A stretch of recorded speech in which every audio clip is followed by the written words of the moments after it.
amigas y amigos? Gracias por estar con nosotros en una nueva entrega de su programa Dominicanos de aquí y de allá, dando las gracias por el favor de la sintonía y por supuesto a esta importante plataforma de Acento que nos enlaza con dominicanos y dominicanas que están marcando la diferencia aquí en Washington, D.C., en la capital del mundo.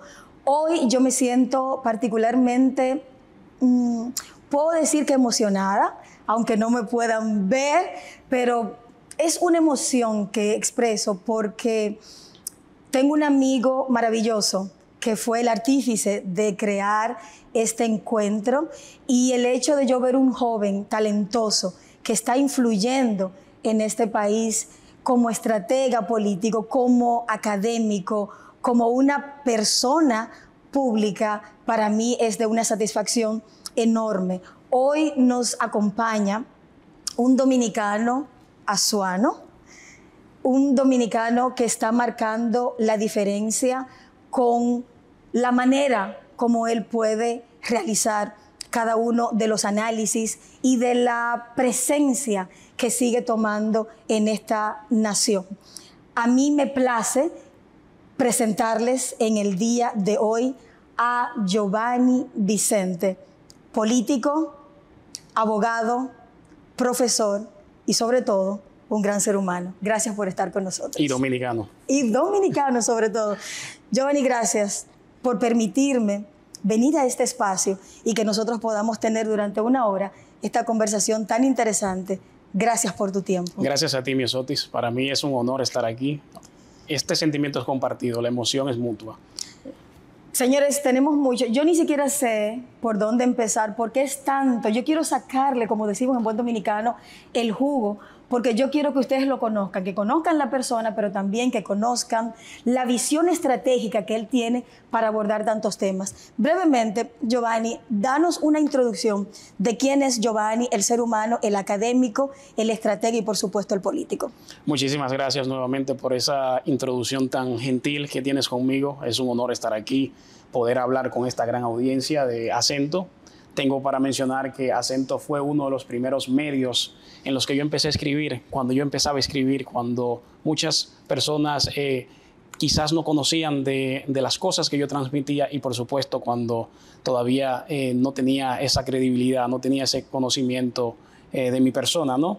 Y para mí fue siempre un honor, y estar aquí es como un déjà vu, es como regresar a la casa de donde vengo, porque agradezco mucho personas que tienen un rol importantísimo en Acento, como es el caso de Fausto, como es el caso de Gustavo. Es impresionante todo lo que se ha logrado, cómo han venido desarrollando esta plataforma digital, que ahora se habla mucho de los medios digitales, pero pocas personas se detienen a analizar que Acento es pionero en lo digital en República Dominicana. Entonces, es impresionante estar aquí. Muchísimas gracias. Yo, antes que todo, soy dominicano. Yo nací en un pueblo que está básicamente incrustado en la cordillera central de la República Dominicana, una área montañosa.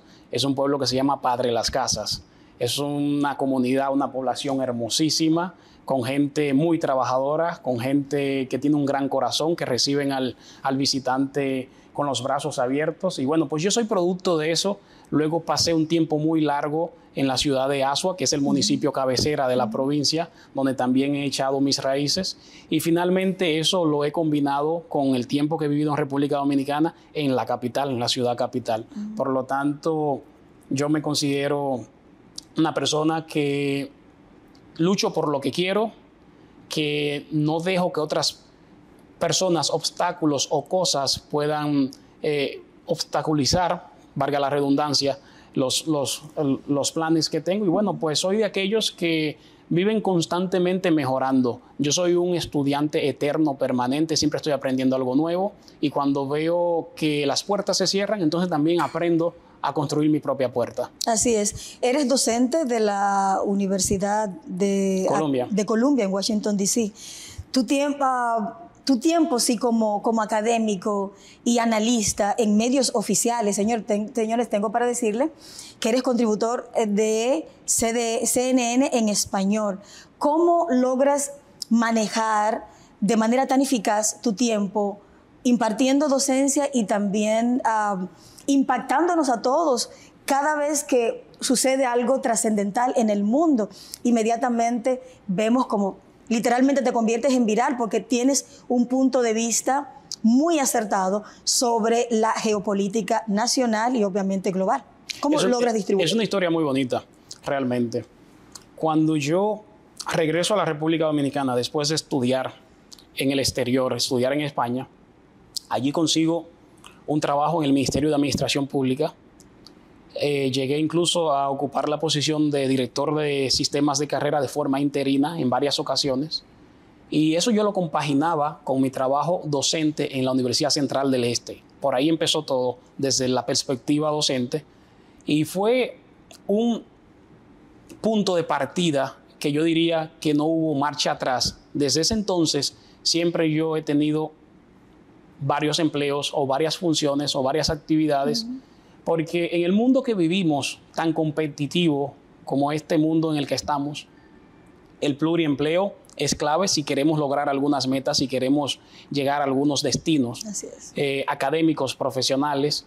Y bueno, pues es cuestión de hacer lo que te gusta, es cuestión de que ames lo que haces y por lo tanto no estás trabajando. Encuentras esa forma, encuentras esa técnica para combinar las cosas y el tiempo, aunque sabemos que un día tiene 24 horas, el tiempo se hace. Entonces yo siempre he estado y he intentado mantenerme activo para de una manera u otra, aunque sea con el pequeño, por minúsculo que fuese, granito de arena que yo pueda aportar a la sociedad, que yo pueda contribuir, ya sea a través de un análisis o a través de alguna idea o simplemente un intercambio de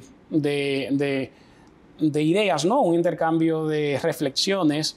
Entonces, siempre he tratado de mantenerme en esa órbita, de poder estar desarrollando actividades y al mismo tiempo continuar con todo el aspecto docente, con esa contribución que hacemos a la sociedad, que hacemos a la comunidad, que le regresamos parte de lo que nos ha dado por tantos años y es precisamente parte de mi misión como persona, de mi objetivo como ser humano y de lo que quiero lograr y sobre todo lo que quiero dejar, porque ya no estoy pensando en mí, estoy pensando en los que vienen detrás. Y eso es importante. Así es, que interesante. Tu valoración de la política dominicana en la actualidad. Eso es una pregunta que a simple vista pudiera parecer muy fácil de responder, pero realmente es un poco compleja. Pero lo que podemos precisar de forma muy específica es que República Dominicana es un país que de manera sostenida en las últimas décadas ha venido consolidando su democracia, ha venido desarrollando su institucionalidad. Estamos todavía lejos de donde deberíamos estar, estamos todavía a años luz del lugar que nos corresponde, podríamos decir incluso dónde deberíamos estar de acuerdo a las expectativas que el mundo espera de República Dominicana.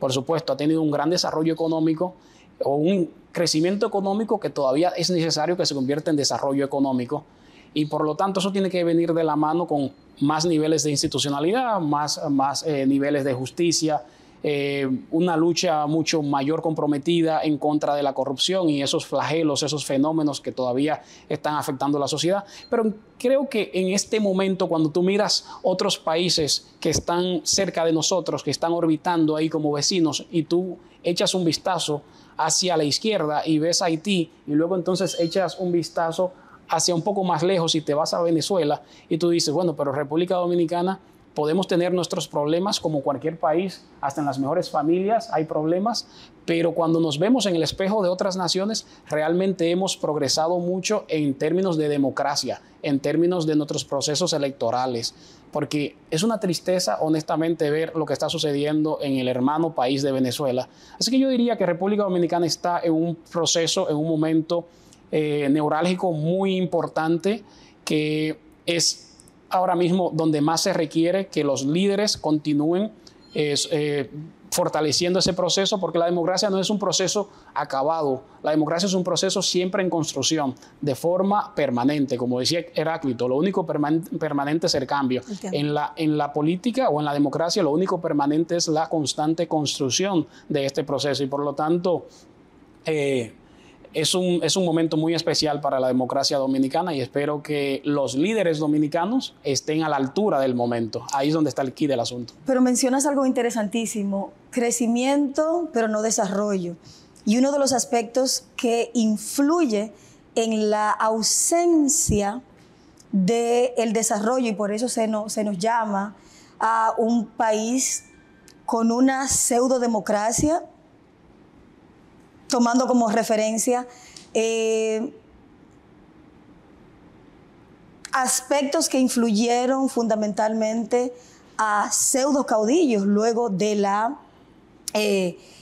última dictadura que tuvimos, la de Trujillo, países que todavía, partidos que no aceptan con la cultura del pataleo que tenemos nosotros, empresas que deciden invertir pero al mismo tiempo tienen el miedo de que la falta de institucionalidad y justicia, que también la acabas de mencionar, siga imperando en República Dominicana.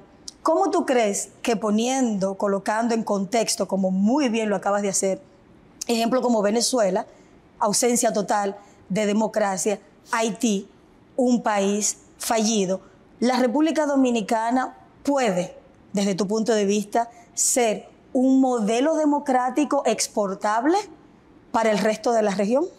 Yo pienso que la gran asignatura pendiente de la República Dominicana es lo que hemos venido hablando en estos pocos minutos que llevamos de conversación, la institucionalidad. Si se logra conjugar ese aspecto con el crecimiento económico de forma sostenida que ha venido teniendo el país a través de los diferentes sectores, como el turismo específicamente, yo pienso que República Dominicana, sin lugar a dudas, puede ser un gran referente regional y lo está haciendo en muchos aspectos. Lo está haciendo porque estamos viendo que cada vez más los procesos electorales de los países son muy inestables. Hay mucho pataleo, como se dice en República Dominicana, es decir, gente que no está conforme con los resultados y que obviamente empieza a reclamar, ¿no? Y tenemos que considerar que el problema del país tiene dos vertientes. Primero es que las instituciones deben ser más fuertes y segundo es que ese crecimiento económico que venimos nosotros reflejando desde décadas tiene que entonces convertirse en desarrollo humano para que entonces el índice de pobreza y pobreza extrema pueda reducirse de forma drástica. ¿Qué pasa? Bueno, el país viene con un crecimiento de un 5% de forma sostenida por muchos años, ¿no? Por muchos años. Generalmente oscila alrededor del 5%. Y eso es fenomenal para los números del Banco Mundial, para los números de los organismos internacionales. Eso es un dato importantísimo. Pero ¿puede eso reflejarse en el bolsillo de los ciudadanos? Ahí donde está la asignatura pendiente que todavía se tiene que trabajar. Que pueda República Dominicana reflejar todo ese crecimiento y transferírselo de forma directa a los ciudadanos, al ciudadano de a pie, al que no tiene las posibilidades. Porque un crecimiento económico es fenomenal y los números están ahí, no se puede negar, pero generalmente entonces entran las élites y es un dinero, una distribución de recursos que se queda concentrada en muy pocas manos. Y yo pienso que la cultura política dominicana, la clase política dominicana, en conjugación con la clase empresarial dominicana, si se ponen de acuerdo, se sientan en una mesa y deciden este es el proyecto de nación, de Estado que tenemos para la República Dominicana, el sacrificio para ellos en el ámbito personal de lo que van a dejar de ganarse, que se están ganando, va a ser por poco tiempo, pero el país le dejarán un país duradero, con una democracia fuerte, con un desarrollo económico fuerte a las próximas generaciones, sin duda alguna. Y tenemos que tener en cuenta que ya República Dominicana en los estándares de los organismos internacionales ha avanzado, ya no es un país de ingresos bajos, es un país de ingresos medios, ya tú lo estás empezando a visualizar con pares como Panamá y que sin lugar a dudas siempre ha estado ahí seguido de Panamá porque son los dos países que más han crecido de América Latina. Panamá, por supuesto, con todas las bondades que tiene a través del canal de Panamá, claro, que no construyeron ellos, pero lo construyeron los americanos para ellos y al final se lo terminaron cediendo cuando pasó el tiempo, ¿no? Se cumplió. Pues nosotros no tenemos un canal de Panamá tampoco, no teníamos hasta el otro día que ya se hizo un anuncio, petróleo. Sí. Lo tenemos que estar comprando siempre, el petróleo, ¿verdad? Siempre ha estado ahí, se ha sospechado que estaba ahí. Ya Rafael Leonidas Trujillo Molina entendía que se encontraba, había hecho algunos experimentos precisamente en mi provincia, en Azua. Sí. Y de hecho, con el anuncio que se hace ahora, queda Azua como la zona, el área de la República Dominicana con la mayor concentración de esos recursos. Es decir, que eso va a ser un boom para la región sur, eso va a ser un gran estallido de crecimiento para la región sur. Si eso llegase a materializarse y no se quedase simplemente en un anuncio que ha hecho la refinería dominicana.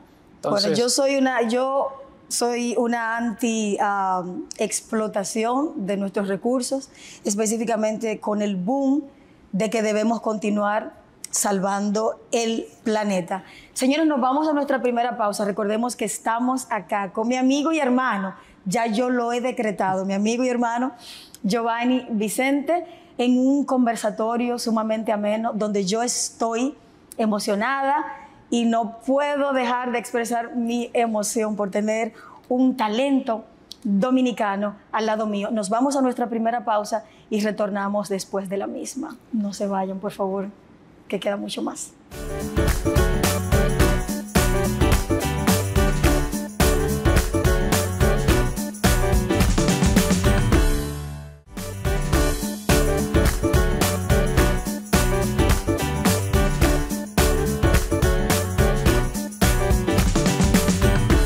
Muchísimas gracias. Gracias por continuar con nosotros. Estamos acá en este interesantísimo conversatorio. Giovanni, quiero entrar inmediatamente a la región. Vemos cómo países históricamente con democracias completamente sólidas, dentro de lo que podemos llamar, han dado un vuelco total a la izquierda. Estamos hablando de México, estamos hablando de Colombia, estamos hablando también de Chile, con el presidente Boris. Esta tendencia cada vez más a la izquierda, ¿cómo lo ves tú? El desencanto, la falta de institucionalidad, el hecho de que la democracia esté perdiendo fuerza por esta ola populista en la zona. Dame una valoración de esta inclinación cada vez más enraizada a la izquierda en los países de la región. Lo primero es que el populismo es el principal cáncer de las sociedades, específicamente de las democracias. Entonces surgen estos líderes con un mensaje bastante agradable a los oídos de personas que están ya desencantadas, de personas que están decepcionadas y que han perdido la fe. Entonces estos líderes logran calar en el subconsciente de estas personas. Y luego nos damos cuenta que el precio que se paga es muy alto y es un precio a largo plazo. Es decir, que las sociedades, los pueblos terminan sufriendo estas decisiones, pero la terminan sufriendo de forma prolongada. Y al final no se equivocan aquellos que dicen que los pueblos tienen los gobernantes que merecen. Muchas veces estas situaciones son la propia elección del pueblo y ojalá que así fuese siempre, que tengan la facultad, la ventaja, ¿no?, de poder elegir. Pero no podemos satanizar estos movimientos porque son procesos cíclicos. La región va cambiando, la región va girando. Si vemos inicio de la década del 2000, era el movimiento hacia la izquierda. Estaba en Nicaragua Ortega, estaba en Ecuador Correa, en Cuba estaba Fidel, Hugo Chávez en Venezuela, Evo Morales en Bolivia, Fernando Lugo en Paraguay. En Paraguay, sí. Entonces, y obviamente Mojica, que vino un poco más tarde, también estaba en Uruguay. Pero vamos a darle a Mojica un contexto de una izquierda del siglo XXI, como se le llama, una izquierda con un punto de vista más progresista que viejo, por decirlo de alguna manera. Lo que pasa es que Mojica se ha convertido en el consejero de la humanidad. Mojica es una fuente de consulta obligada. Y la juventud, Mojica conecta muy bien con la juventud, a pesar de ser un señor de avanzada edad, sí. La juventud le tiene un aprecio inmenso. Entonces, son procesos políticos, electorales, que son producto de la reconfiguración del mapa político, del mapa ideológico de la región cada vez que estos procesos electorales suceden. Entonces, también teníamos que mencionar el matrimonio Kirchner en Argentina, en esa época, que eran los bastiones, podríamos decir, de estos países y que representaban un grupo, diríamos, incluso de países no alineados. Países... ¿Pero tú no lo visualizabas a ellos más, a los Kirchner más centro-izquierda? Sí, probablemente, y el tema del peronismo ya es más complejo explicarlo. El peronismo es básicamente el peronismo, entonces solo ellos lo entienden, pero es religión, básicamente. Entonces, hasta ahí llega esa etapa, ese ciclo. Luego viene un giro ideológico en la región y los países empiezan entonces a girar hacia la derecha. Ya vienen gobiernos más conservadores, más de derecha, viene Macri, en fin, viene... ¿Cómo defines a Lula con este retorno? Porque lo veo lo veo con una política mucho más tendente hacia el centro, sin perder la base que lo ha caracterizado. Me imagino que la cárcel lo transformó. Lula es un presidente, es un político que ha pasado por procesos, ha atravesado procesos y crisis personales muy fuertes, drásticas. Estuvo en prisión ya estando en avanzada edad, fue preso político y podríamos decir que el Lula que hoy tenemos es un Lula probablemente evolucionado, que ha cambiado, que se ha vuelto más moderado en sus visiones, sí, hasta el punto de que quizás puedes tú pensar que está más en el centro, ¿no? Y lo podemos ver precisamente con Venezuela. Los aliados tradicionales de Venezuela, que son aliados de izquierda, hoy dan un paso al costado y dicen, no estamos de acuerdo contigo, como lo hiciste con las elecciones. No te vamos a homologar lo que tú has hecho de manera salvaje con esas elecciones. Entonces el presidente de Chile, que es totalmente de izquierda, se echa hacia atrás, se recoge. El presidente de Brasil, Lula, también se recoge. Y vemos que es una diríamos que un movimiento o un comportamiento de una izquierda moderada, okay, que entiende que no se quieren ver en el espejo de Maduro. Y lo mismo pasa con el señor Petro en Colombia, que de forma, diría yo, tímida, quizás no ha sido muy contundente, determinante en sus posturas, como sí lo han sido Chile y sí lo ha sido Brasil, pero también Petro sabe que hay unos límites y probablemente no quiere llegar a esos límites, no quiere ser visto como un régimen de esa naturaleza. Así que Venezuela, en cierto modo, se está quedando más atrás. Lula es un líder que yo diría es el principal comeback, regreso político de América Latina en la última década. Yo lo veo a él y me recuerdo de Nelson Mandela, de la cárcel al Palacio Nacional. Sí. Un perfil muy conciliador, un perfil muy de estadista. Y probablemente, en esto es importante que tengamos en cuenta, que aunque él en sus posiciones tenía mayor intensidad en el pasado, ahora es un poco más moderado, yo dudo que su actual gobierno, aún siendo más moderado, pueda superar los logros de su primer gobierno. Yo lo dudo. Cuando estamos hablando de que él, con su política que tenía en aquel entonces, pudo sacar de la pobreza tantos millones de brasileros. Los momentos cambian. Un momento es una panorámica, es una fotografía. Sí. Es una fotografía que no es estática, que va cambiando. Y probablemente la situación y la realidad geopolítica, socioeconómica de Brasil es otra. El contexto cambia por dos aspectos interesantes y no sé si estaría de acuerdo conmigo. Estamos hablando de un Lula post-pandemia y post-Bolsonaro.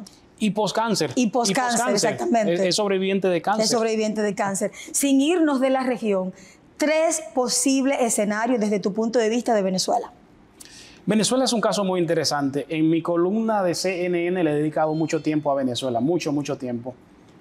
En cierto modo, hace unos años fui un poco ingenuo porque yo apostaba a que a Maduro lo integraran al diálogo. La oposición, te estoy hablando de los diálogos desde cuando Zapatero de España, Rodríguez Zapatero, estaba dirigiendo esos diálogos y la oposición quería tener esos diálogos en la República Dominicana, pero no quería que Maduro se sentara en la mesa del diálogo. Y yo siempre abogué porque Maduro fuera parte del diálogo, porque si es el problema, también tiene que ser parte de la solución en ese entonces.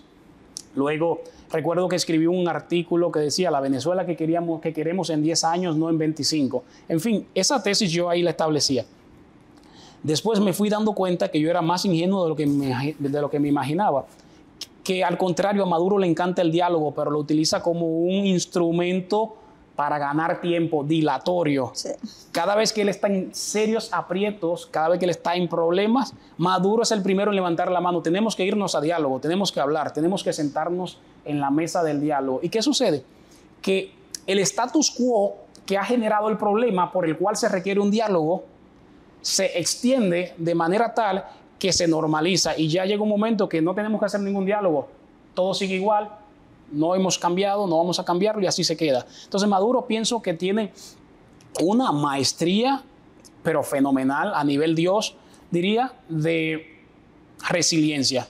Él no sabe gobernar, él sabe mantenerse en el poder, él sabe aferrarse al poder. Con mecanismos dilatorios. Es un tipo que no tiene escrúpulos, que no tiene límites y que pudiera hacer cualquier barrabasada, cualquier estupidez o cualquier desfachatez frente a quien sea y no tendría el pudor de avergonzarse, no tendría ese pudor, porque lo que se ha hecho con eso de las actas es más evidente. Más evidente no puede ser. No puede ser. Entonces, ¿cuáles son los escenarios políticos? Bueno, que las Fuerzas Armadas de Venezuela, por primera vez en estos últimos años de régimen totalitario, dictatorial, salgan adelante, den un paso hacia el frente y se pongan del lado de la población. Algo muy difícil porque Maduro le ha dado tantas garantías económicas, tantos privilegios a los miembros de las Fuerzas Armadas, que es muy probable o muy poco probable que eso pueda suceder. Ese es uno de las salidas. Otro escenario precisamente es que ya este fraude él no pase y tampoco se quede igual, sino que entonces convoque a nuevas elecciones. Nuevas elecciones, que no es lo ideal cuando sabemos que el candidato de la oposición ganó de forma clara en esas primeras elecciones. O sea que es una injusticia llevarlo a un segundo proceso a esa persona cuando el mundo entero está claro en eso y sabe lo que sucedió. Y por supuesto, al último que quiero llegar es una intervención. Es de lo último que yo quisiera hablar. Pero porque traería en consecuencia una guerra civil. Traería consecuencia una guerra civil, pero entiendo que el pueblo venezolano tenemos que ponernos en sus zapatos. Es difícil opinar desde afuera. Uno diría, bueno, pero deberían quedarse y echar su lucha adentro. Pero cuando no tienes comida, cuando hay desabastecimiento, cuando las condiciones políticas, sociales, económicas no están dadas, cuando hay persecución política, la mayoría de los venezolanos que están solicitando asilo en los Estados Unidos tienen un caso fácil de llevar. ¿Por qué? Porque pueden comprobar, pueden demostrar que han sido perseguidos políticamente en su país de origen y por lo tanto el caso tiene solidez, tiene fundamento. Y eso es un reflejo de esa exageración, de esa esa dictadura que está viviendo ese pueblo que realmente está acabando con todos los cimientos de su gente. Completamente de acuerdo. Señores, seguimos acá nutriéndonos del conocimiento, de la capacidad de Giovanni y quiero volver al patio, acá a los Estados Unidos. Necesito preguntarte, la renuncia del actual presidente Biden fue, desde tu punto de vista, el resultado de una presión de su propio partido o la demostración de un liderazgo histórico y sin precedentes? Bueno, es una pregunta bastante compleja la que me haces, pero en honor a la verdad, yo pienso que es simplemente una rendición ante lo que era imposible, ante lo que era imposible de demostrar, de sostener en el tiempo. El presidente Biden tiene todavía combustible en su tanque, tiene gasolina para terminar su término, pero aspirar a un segundo término ya estaba resultando un poco cuesta arriba. No lo digo yo, ahí están los videos, ahí están los desatinos, ahí están los debates. El debate fue atroz. El debate fue funesto y nefasto para la candidatura de Biden. Sin embargo, el golpe de gracia fue ese atentado contra el expresidente Donald Trump. Cuando yo vi que Donald Trump sobrevivió a ese atentado, alzó ese puño hacia arriba yo dije, podemos decirle a la candidatura de Biden que en paz descanse. Sí. Y es probablemente el punto de inflexión que hizo que él tomara esa decisión, porque fue precisamente tras ese evento tan importante, tan histórico para el proceso político de los Estados Unidos, que no es el primero que sucede. Históricamente siempre esos atentados han sucedido y tenemos incluso ya muertes, no solo de presidentes como en el caso de Lincoln, como en el caso de Kennedy, pero también tenemos muertes de candidatos, que es el caso de Trump. Hoy en día es candidato, no es presidente, ¿cierto? Entonces, ahí está Robert Kennedy, que fue fiscal de los Estados Unidos, hermano del expresidente. ¿Y esta semana? Y murió. Y su hijo declinó para apoyar a Trump. Pues yo pienso que el presidente Biden al final se impuso la cordura, al final se impuso la lógica. Probablemente él no iba a tener combustible en el tanque para la campaña y no vamos a imaginarnos 4 años más. Yo creo que fue forzado, probablemente no solo por personas, sino por las circunstancias. El escenario político no le permitía hacer otra cosa. Era o salir de la carrera con dignidad o llegar hasta el final con humillación. Esa fue la diferencia. Yo creo que él apostó por la dignidad. La dignidad de los estadistas. Señores, les recordamos que estamos acá con este maravilloso ser humano, Giovanni Vicente, en este conversatorio. Aquí solamente, literal, falta el pancito, el cafecito, para darle esa connotación mucho más dominicana a este conversatorio. Estamos acá desde la capital del mundo, Washington, D.C. Nos vemos en un ratito porque nos vamos a nuestra próxima pausa. No se vayan.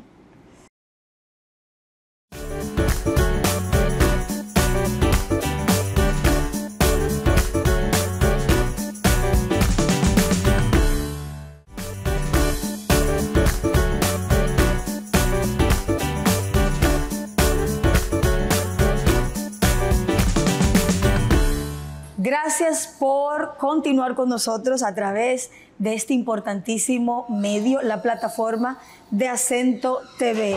Giovanni, saliendo un poquito, saliendo sí y no, de los Estados Unidos.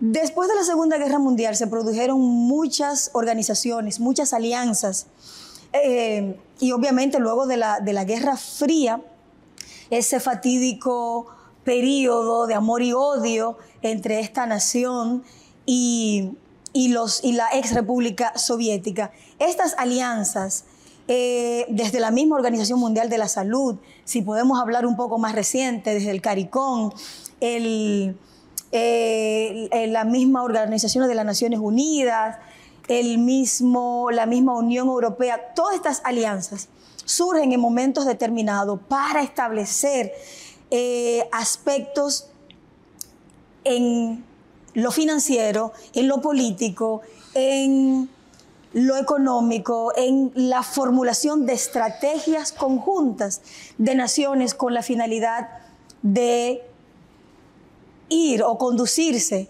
hacia por un mismo riel. Después de la pandemia, ¿cuál es tu valoración de las diversas alianzas, tanto de la región como las que existen en Europa, pasando por el desafortunado Brexit, la salida de esta nación tan importante de la Unión Europea? ¿Entiendes tú que las alianzas con el tiempo desaparecerán o surgirán otras que fortalecerán a las naciones con un punto de vista mucho más pragmático y más global? Muchísimas gracias por esa pregunta tan importante y también diríamos que introducida, ¿no? Las alianzas son el reflejo del ser humano. El ser humano no nació para vivir aislado y en la unión está la fuerza. Eso ha sucedido una y otra vez en los diferentes procesos y etapas de la historia humana. En las crisis o tras las crisis han surgido las alianzas más importantes. Es como los líderes. Un líder se prueba solamente en las crisis. Ahí es donde te das cuenta que el líder es grande. Con la Segunda Guerra Mundial surgieron organismos internacionales cuya función principal, meta principal era garantizar que las condiciones que dieron al trasto de una Segunda Guerra Mundial no vuelvan a suceder. Surgieron también conferencias económicas que a raíz de ellas o en torno a ellas se crearon entonces organismos financieros que rigen la economía del mundo, como la conferencia Bretton Woods y otras más. Entonces, las alianzas en un mundo globalizado, pero en un mundo más que todo integrado, son fundamentales para lograr metas comunes y para lograr los apoyos que se necesitan, que son básicos e importantes a la hora de obtener ciertas victorias, ciertos logros a nivel de los organismos internacionales. Cuando se requieren los apoyos, se requieren los votos. CARICOM es un proyecto muy bonito. Realmente pienso que le ha faltado mayor profundidad o le ha faltado mayor compromiso de los países miembros, de los estados signatarios, pero es un proyecto muy bonito si lo vemos desde el punto de vista, desde la óptica de la integración regional. Lo mismo pasa con el SICA, que ya sería más en Centroamérica, de lo cual República Dominicana es parte, por supuesto. El ALBA, de los países andinos. Los países andinos, el Mercosur. El Mercosur, exacto. Entre otros. Son interminables si nos ponemos a contarlos.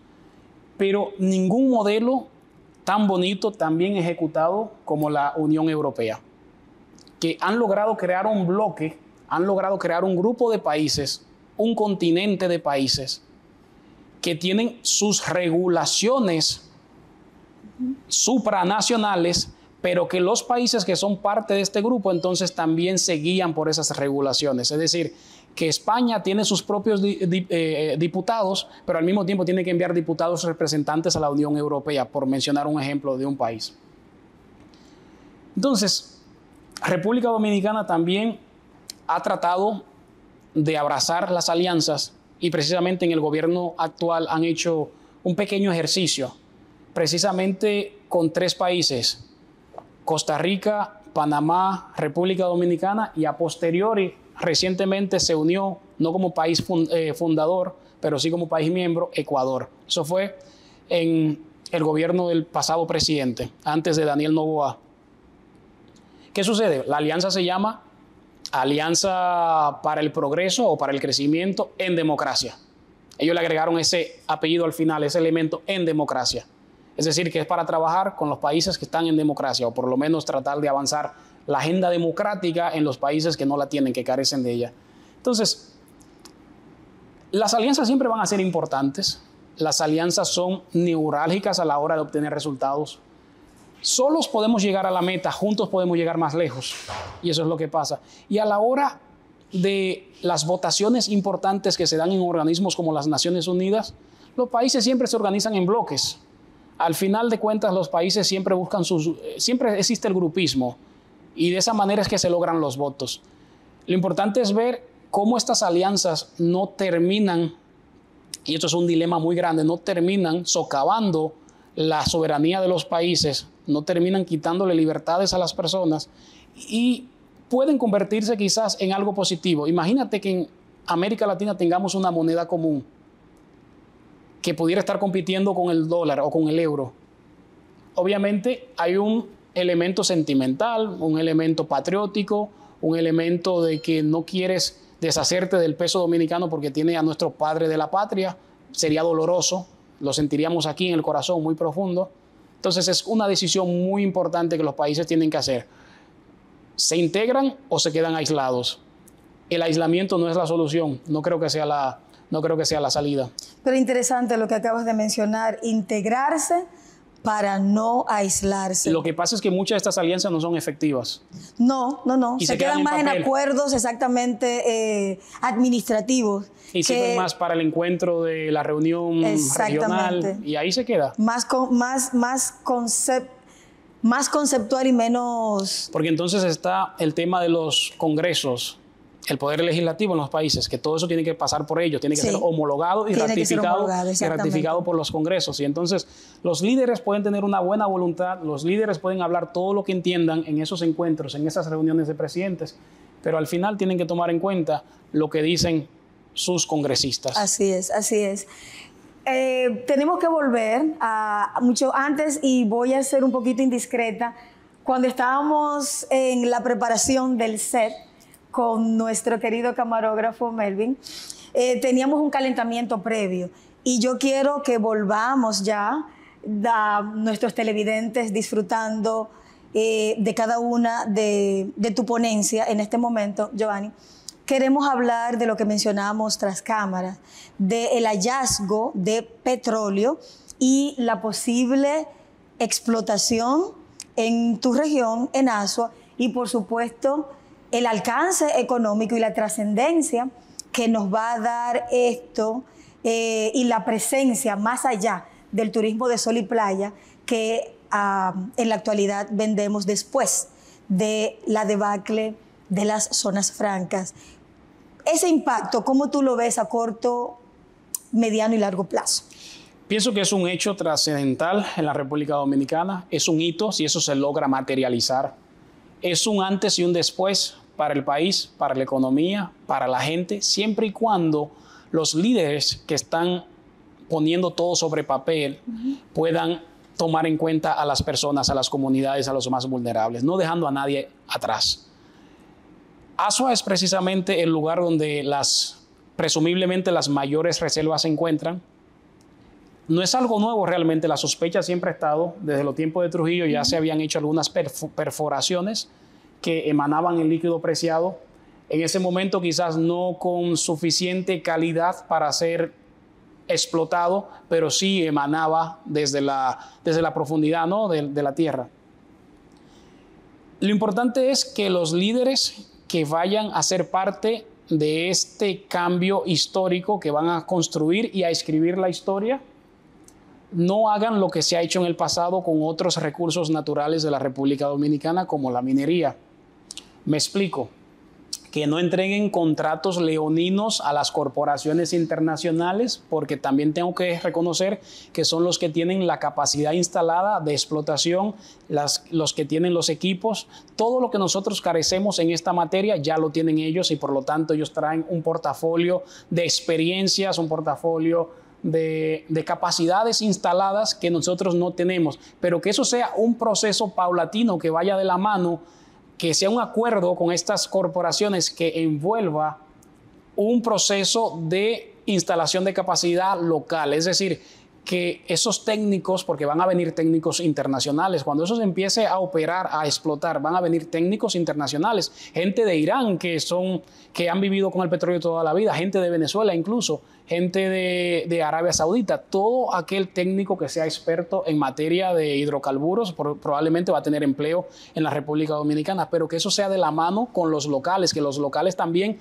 tengan empleo y que puedan ser adiestrados, que puedan ser capacitados por los extranjeros para que de forma pacífica y tranquila se pueda entonces establecer la salida de los extranjeros, porque eventualmente lo que queremos es que sean recursos dominicanos manejados por los dominicanos. Pero eso no, lo que acabas de plantear, no se contrapone con el principio universal que estamos poniendo en práctica ahora, y es de una energía renovable. La República Dominicana, por la posición geográfica que tiene, nosotros no estamos haciendo nada para el desarrollo de la energía eólica, para la energía solar. O sea, totalmente. La explotación de esos hidrocarburos no nos pondrían en la misma posición del contrato leonino 95-5 que se produjo hace casi 20 años. Totalmente. Este hallazgo ha llegado tarde a la ola del movimiento global que se está llevando a cabo. Es decir, la transición que estamos haciendo en el mundo de la matriz energética, de lo fósil a lo renovable. Es una transición de matriz. Es básicamente una transición, un cambio de chip mental que se está haciendo, pasando de algo que por mucho tiempo fue muy positivo para la economía, pero que ya se sabe que es muy dañino para la salud del planeta, ¿no? Para la sostenibilidad ambiental, la sostenibilidad para las próximas generaciones. Entonces es un hallazgo, y más que todo es un anuncio que ha llegado de forma muy tarde, porque como he dicho anteriormente, desde las décadas de los 50 ya se sabía que existía esta posibilidad en República Dominicana. Ahora se han hecho evaluaciones, perforaciones, investigaciones más importantes, más profundas, que han determinado que no solo en Azua, sino en otros lugares, pero Azua con más. Entonces, por ahora, el cambio no va a ser instantáneo. Es decir, que esto que Dios nos ha puesto en el camino, en las manos, tenemos que aprovecharlo. Tenemos que aprovecharlo. Puede ser quizás una bendición disfrazada en medio de un mundo que se está moviendo hacia lo verde, hacia lo sostenible. Pero independientemente de eso, lo que te puedo hablar es del presente de la República Dominicana. Claro. Se está quemando combustible todos los días. Y ese combustible se está comprando. Así es, así es. Y se necesitan dólares para ese combustible. Dólares se necesitan. Y mientras menos combustible se compre en el exterior, entonces más dólares nos quedan para otras deudas externas y locales, nacionales que tiene el país. Así entonces, un mayor nivel de liquidez, una bonanza que puede ser muy positiva. Así es. Quedándonos ahí mismo en nuestro país, ¿tú entiendes que en estos 4 años del recién electo presidente Abinader podremos encontrar una salida a los apagones, a la crisis, ya quisiéramos nosotros, a la crisis de Haití, con la presencia de estos militares kenianos, con la pseudo presencia estadounidense? Allá digo pseudo presencia porque desde la MINUSTAH, que están desde los 90 hasta la fecha, que en su momento se fueron, ¿tú entiendes que en estos 4 años nosotros podemos buscar los elementos de diplomacia para evitar una crisis mayor a la que hay luego del asesinato del expresidente y la crisis que ha generado Haití?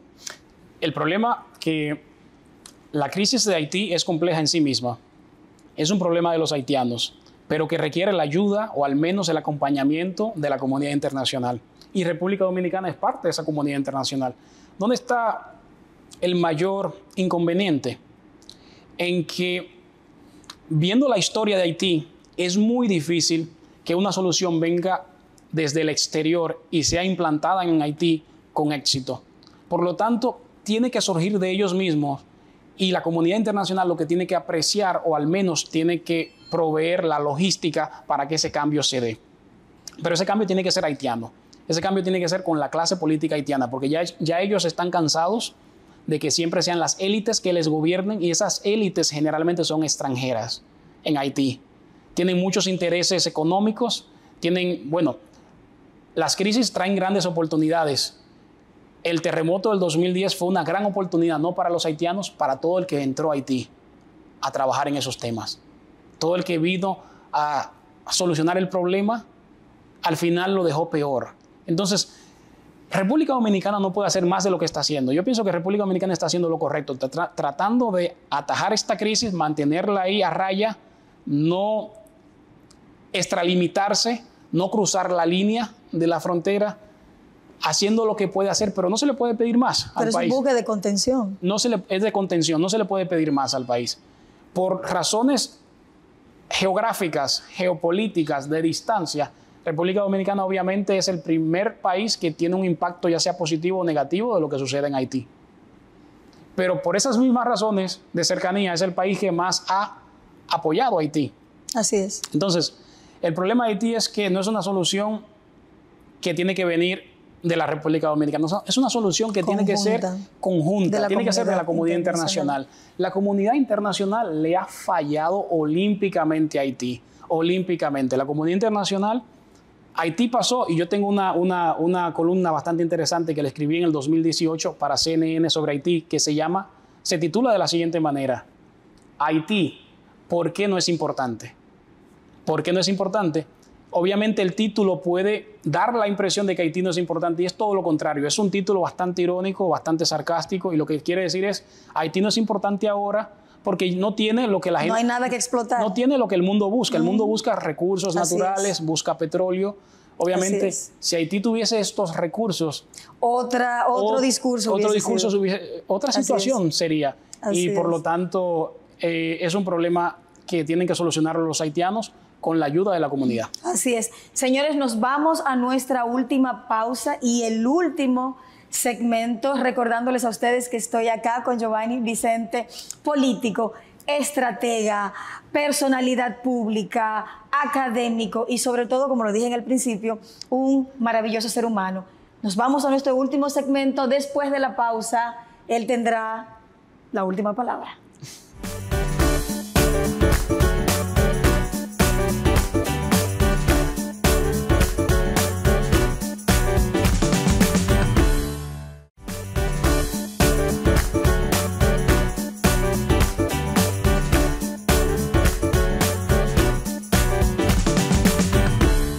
Gracias por volver después de nuestra pausa. Estamos ya en la parte final. Giovanni, quiero hacerte una pregunta y por favor responderla, porque ya obviamente quiero dejarte el escenario a ti con la siguiente pregunta. Vemos la consolidación de un estadista con el hecho de que el presidente Abinader no se va a reelegir, no va a buscar modificar la Constitución con la finalidad de permanecer en el poder como en el pasado, otros lo han hecho, pero no vemos un relevo político importante basado en las últimas elecciones y en los números. La fuerza del pueblo no logró trascender. Abel tampoco.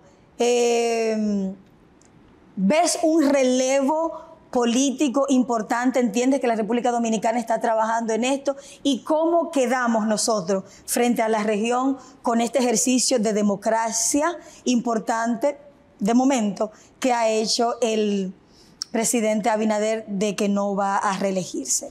Con la salida de Abinader del poder, su salida institucional, y digo institucional en el hipotético caso de que no se vea la necesidad de forzar una reforma constitucional para un tercer periodo. En ese caso sería una salida institucional, sin traumas, suave, los procesos normales, que se cumplen, los plazos se cumplen. Si él sale del poder, se va a dar un proceso hermoso en la República Dominicana. Con él se va a marcar un ciclo que va a terminar, que es la salida de estos políticos prolongados de los últimos 20 años, y a él lo incluyo porque él viene tratando de aspirar desde el 2012 como candidato a vicepresidente, sí, con Hipólito, en fin. Pero saliendo Abinader, automáticamente los otros líderes eternos quedan con menos posibilidades desde el punto de vista ya de la biología, digamos, ¿no? El tema en la República Dominicana es que el relevo que estoy viendo que viene subiendo lo está haciendo incluso hasta con un aspecto monárquico, porque sabemos que es una herencia política, política de los líderes actuales. Sí, son hijos es decir, que ya en diferentes cacicazgos ya sabemos quién es que viene. El hijo de fulano, el hijo de fulano, el hijo de fulano, el hijo de fulano. Pero en la medida en que la juventud y otros tipos de liderazgos puedan colarse en la convergencia de la conversación política, estos liderazgos generacionales monárquicos no la van a tener muy fácil. Entonces se va a dar un proceso más diverso, un proceso mucho más amplio. Y pienso que eso es lo que le falta a la República Dominicana. Lo primero es terminar con una clase política que ha sido la misma desde 1996, la misma. Y desde antes de 1996, los años 80. Y si los organismos de los partidos políticos no se renuevan, como no está sucediendo, no lo estamos viendo en el PLD. Vimos que se iban a retirar tanto el presidente del PLD como el secretario general, y al final fue una especie de acto de magia para continuar, y siguen ahí. Así es. Porque el pueblo o la militancia le pide que continúen. Ya no conocemos ese libreto hace mucho tiempo. Así es, así es. Entonces la República Dominicana tiene una gran oportunidad, pero la oportunidad la tiene Abinader de sellar su legado político. ¿Cómo los dominicanos lo van a recordar? Yo creo que esa es la pregunta que Abinader debe hacerse cada noche cuando va a la cama. ¿Cómo quiero que me recuerden los dominicanos? ¿Como el que vino y en 2 periodos hizo todo lo que tenía que hacer, o como el que forzó un tercer periodo? Así es. Esa pregunta yo espero que la clase política dominicana logre hacérsela desde que vean esta entrevista. Tu última...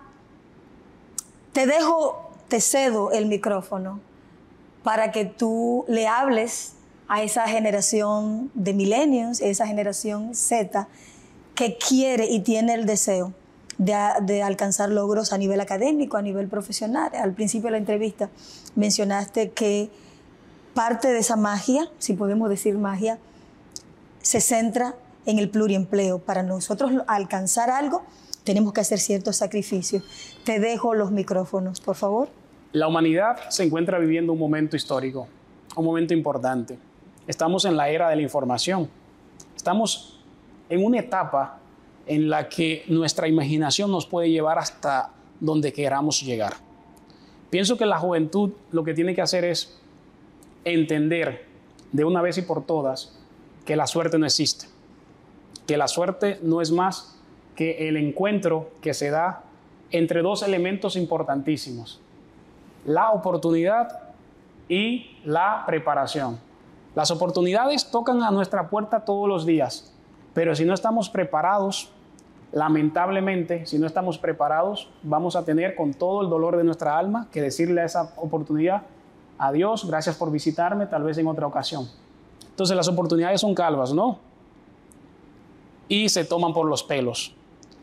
Los jóvenes tienen que compenetrarse, tienen que integrarse a sus comunidades, tienen que alzar su voz. La abstención es un problema porque cuando tú te quedas en tu casa, porque hay un problema que tú realmente detestas, pero en cierto modo esa pasividad está haciendo que tú te vuelvas parte del problema, o por lo menos la prolongación del problema, y tú tienes que hacer el cambio. Yo entiendo que la República Dominicana, en esta era de la información, donde el mundo se ha acercado, donde muchos de nosotros, no todos, tenemos acceso al Internet, los límites son simplemente los que nos queramos imponer nosotros mismos. El cielo es el límite, básicamente.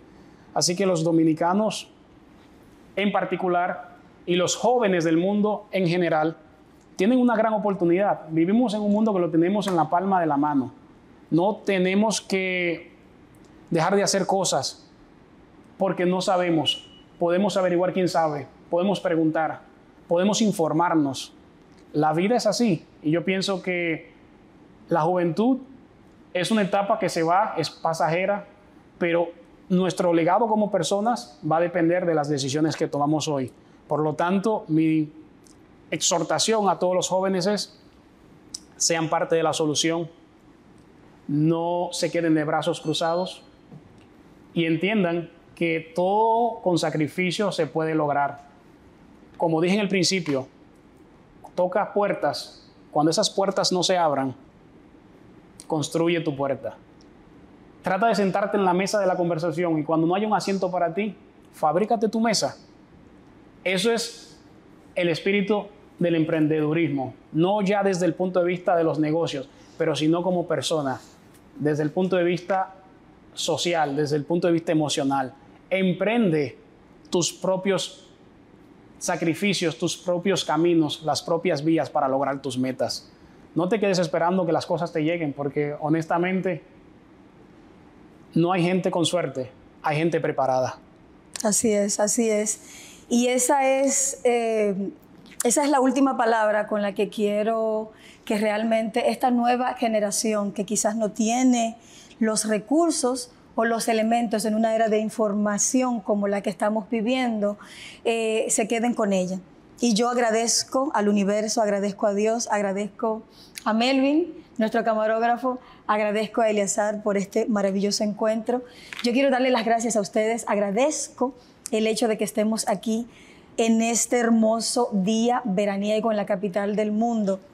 Y con relación a lo que estás diciendo, y no quiero agregar otra cosa que no sea, que recuerden, por favor, que, como lo ha dicho mi querido amigo Giovanni, realmente tenemos que soñar, tenemos que trabajar, tenemos que ser disciplinados. Y recuerdo una frase anónima que me llegó hace muchos años, que dice que la esperanza es el sueño de un alma despierta. Gracias por haber estado con nosotros. Gracias, Giovanni. Gracias a ustedes. Gracias a ustedes por haber hecho posible este encuentro y espero vernos en otra ocasión. Gracias. Hasta la próxima.